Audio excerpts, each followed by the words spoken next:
Selain bahagian atas ni mengering, kawan-kawan, saya dapati apabila sudah sampai masanya, pokok ni akan mengeluarkan baby kailan ya kawan-kawan di celah-celah daun ni seperti ni.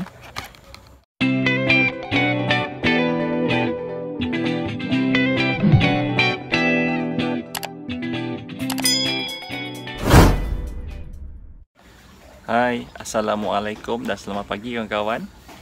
Hari ini saya nak kongsi cerita mengenai pokok kobis ya kawan-kawan. Ini adalah pokok kobis yang saya tanam di belakang rumah kawan-kawan menggunakan media tanah dan ditanam di dalam bekas polystyrene buah. Di sini saya ada tanam dalam 6 bekas ataupun 6 pokok lah. Dan usianya mencecah hampir 4 bulan lebih lah, masuk ke 5 bulan. Sangat tidak normal bagi tumbesaran kobis dan bobolah kobisnya masih kecil, besar sikit daripada genggaman tangan lah. Saya tanam kobis ni tanpa ada guide daripada sesiapa kawan-kawan. Ini 100% cubaan saja. Dan saya dapati ada beberapa perkara lah yang kena ambil perhatian semasa menanam. Faktor pertama adalah kawan-kawan perlu pilih biji benih untuk kesesuaian dengan tempat menanam lah. Seperti saya sendiri kawan-kawan, ini adalah kawasan terbuka ya kawan-kawan dan di tanah rendah. Biji benih yang perlu dipilih adalah daripada biji benih kobis lowland lah. Sebab biji benih ada dua jenis yang biasa dijual. Highland bermaksud biji benih yang ditanam, kobis yang ditanam di tempat tinggi ataupun tempat sejuk. Ada juga jenis lowland yang ditanam di kawasan panas ataupun tanah rendah.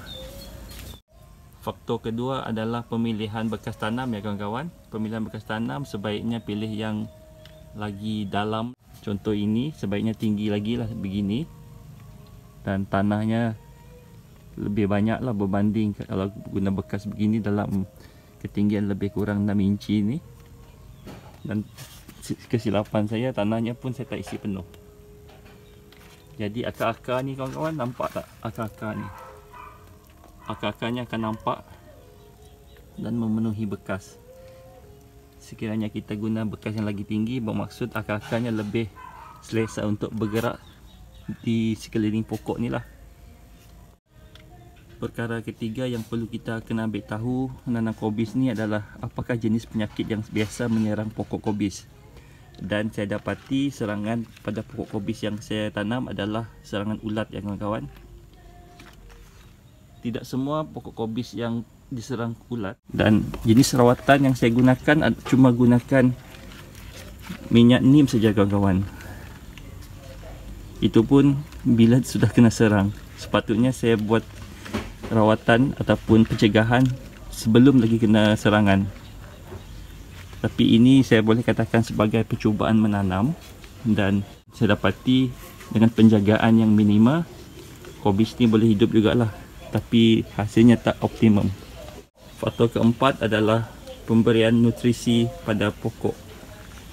Pemberian nutrisi pada pokok yang saya tanam ni pada peringkat ini cuma saya bagi baja kopi saja kawan. Saya tak bagi baja selain baja kopi. Pokok boleh hidup dengan subur tetapi tak optimum lah. Pada masa akan datang saya akan try lagi beberapa baja yang boleh kita bagi kepada pokok-pokok ni lah. Perkara kelima yang kita kena tekankan semasa menanam kobis adalah penyiraman.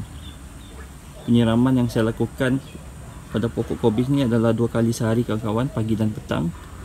Dan nampaknya apabila kita terlupa satu sesi siraman, pokok akan mula layu disebabkan faktor-faktor kita tanam di kawasan terbuka juga kawan. Tanam di kawasan terbuka dan panas. Jadi jangan lupa ya, siraman penting. Dan faktor terakhir, faktor ke-6 kawan-kawan, adalah pencahayaan, di mana pokok kobis ni sukakan cahaya ya kawan-kawan, cahaya panas. Saya pernah cuba pokok kobis ni saya simpan di bawah netting hitam ni, dan pertumbuhannya agak slow kawan-kawan. Sepanjang pemerhatian saya kawan-kawan mengenai pokok kobis ni, apabila saiznya melebihi besar segenggam tangan ataupun besar sedikit. Bahagian atasnya ini akan seperti layu ya kawan-kawan. Saya pun tak pasti apa sebab, ataupun itu adalah petanda pokok ni sudah matang. Selain bahagian atas ni mengering kawan-kawan, saya dapati apabila sudah sampai masanya, pokok ni akan mengeluarkan baby kailan ya kawan-kawan di celah-celah daun ni seperti ni. Ini adalah petanda saya rasa pokok ni sudah matang. Berbanding contohnya kalau pokok yang belum ada petanda begini ataupun belum ada berbola kawan-kawan, di bahagian sini, bahagian bawah ni kita langsung baby kailan ataupun daun tumbuh di celah-celah dahan. Okey kawan-kawan, itu saja perkongsian saya hari ini, dan saya akan cuba lagi tanam dengan menggunakan biji benih yang lain, dan nanti insya-Allah saya akan kongsikan lagi perkongsian mengenai pokok-pokok yang saya tanam lah, terutamanya pokok kobis yang di belakang ni. Jumpa lagi nanti kawan-kawan, bye.